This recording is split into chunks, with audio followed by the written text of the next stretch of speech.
நீதிமொழிகள் 25:28 தன் ஆவியை அடக்காத மனுஷன் மதில் இடிந்த பாழான பட்டணம் போல் இருக்கிறான்.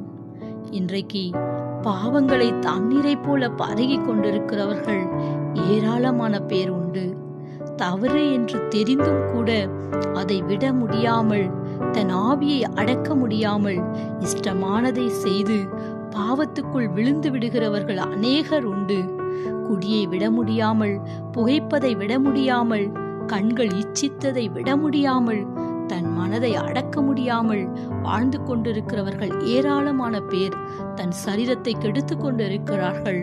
எப்படி ஒரு பட்டணத்திற்கு மதில் இல்லை என்றால் ஒரு பாதுகாப்பு இருக்காது, அதற்குள் எல்லாமே நுழைந்து அந்த பட்டணத்தையே அழித்துவிடும்.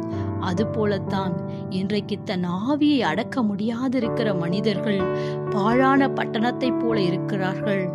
பாவத்தை வெறுக்கிற கர்த்தர், ஆனால் பாவம் செய்கிறவர்களை அவர் நேசிக்கிறவராய் இருக்கிறார். இன்றைக்கும் அப்படிப்பட்ட பாவத்தை வெறுத்து இயேசுவண்டையிலே வருவோம். Have a nice day. God bless you.